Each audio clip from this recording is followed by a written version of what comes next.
Hi, it's Riza, and today I'm going to be talking about my favorite books of 2017. These are in no particular order. I would really like to put them in a certain order, but I'm not going to. It's just too hard. Some of these were really surprising reads, and I wasn't expecting to love them or fall in love with them as much as I did, but I'm so happy that I gave them a chance. So yeah, let's just get started. The first one I'm going to talk about is a series that I bought purely because of the cover, and it's the Firebird series by Claudia Gray. It has 1,000 Pieces of You, 10,000 Skies Above You, and then also A Million Worlds with You. And I thought this was a great series, 5 out of 5 for this series. I was so surprised. These covers definitely match the beauty of the book and of the story. Very character driven. There were a lot of plot twists that you didn't see coming. Well, at least for me, I didn't see them coming in. I also don't really read a lot of sci-fi, so I was really impressed by this one. You just fall in love with the characters. Meg, Theo, Max. So basically this series is about a world where interdimensional travel is possible. Meg's parents are physicists. They figured out this device called the Firebird, which can transport the wearer of the Firebird into a different dimension. And these dimensions are infinite.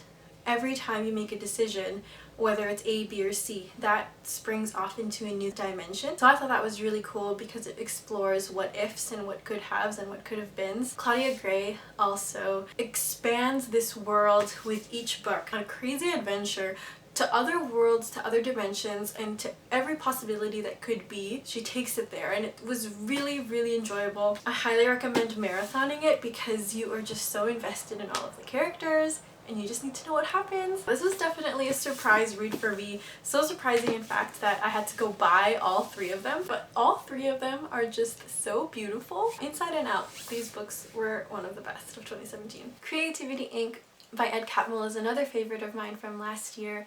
It talks about how Pixar became Pixar, and you learn how the name came about, who Ed Catmull brought onto his team, how he brought his engineering experience of efficiency and process into a creative world. You learn all the hardships of lost data and how they were continuously developing this field while they were living in it, and also how much opposition they faced. Animation was relatively new around the time that he started his company, and everyone was still creating animation by hand.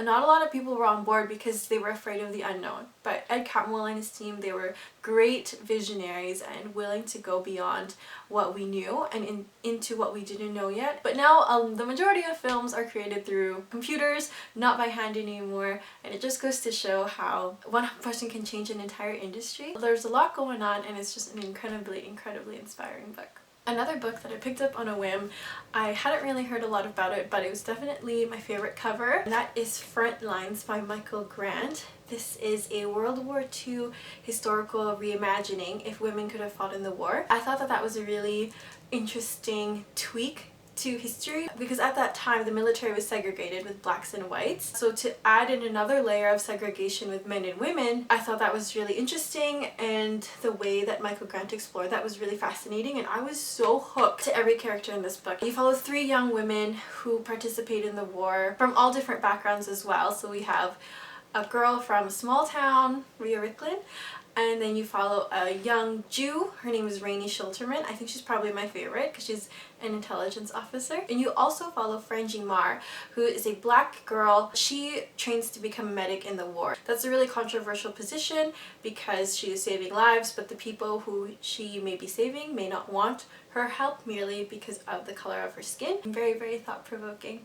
I really enjoyed it. Another book that I was so surprised about is Starflight. It is a YA sci-fi space adventure following 2 characters. She's running away and he's the rich kid. So it's this love-hate relationship, which I loved. They basically have to team up in order to escape, and they just get on some crazy adventures involving thievery and wedding dresses and a ragtag group of space bandits. It was very reminiscent of the Lunar Chronicles for me in that way. Another series I also started at the beginning of the year is a a fantasy novel involving time travel. It is The Passenger Duology by Alexandra Bracken. I read both Passenger and Wayfarer this year, and I also really enjoyed that. I was so surprised.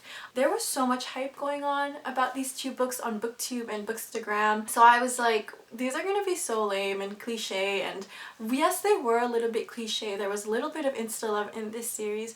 I found that the characters were so endearing, Ella and Nicholas. The parallels between Ella's musical devotion and passion that kind of translated into her adventure of finding out who she really is and her true identity was so heartwarming. And like Nicholas, I was a huge fan of Nicholas. I just wanted them to be together, and they were, but there was like drama and like all these things. I will say that the series ended a little bit too cleanly for my taste, but I had such a great time reading it that I can't even fault it for that. I also really enjoy reading mysteries. I haven't really been reading a lot of them recently, but I wanted to try the Cormoran Strike series by Robert Galbraith, who we all know is J.K. Rowling. I just wanted to compare the writing styles and see whether this was any good. I don't know why I had any doubts, because obviously The Cuckoo's Calling and The Silkworm, they were both amazing. This series in particular though has two really contrasting and intriguing characters. You have Cormoran Strike, who's ex-military, ostracized a bit by the public because of who his famous father was and who his promiscuous mother was as well. He struggles in his life to find a place of his own. After leaving the army, he's built up his private investigator business, and at the lowest point of his career, basically, he has like no jobs and he's living in his office,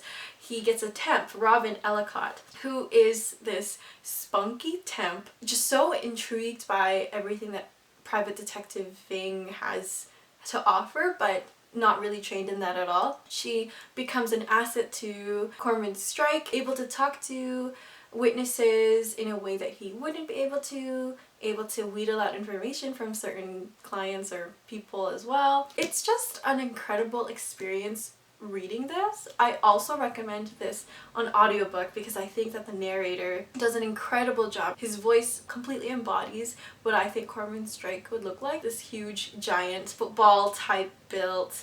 He also does the voice for Robin, which is really hilarious, but I highly recommend this series. Another series that had a lot of buzzing around it that I was really nervous to start is the Witchland series by Susan Dennard. I read Truth Witch and Wind Witch this year and I was amazed. These characters are incredible. You fall in love with them and you can't help but like want them to win and to just conquer all of their fears. You follow two girls, Isolde and Sophia, who are witches. They have elemental magic. But not only does this have a really great female friendship, it also has really great ships. So there's two in particular. I ship Isolde and her person.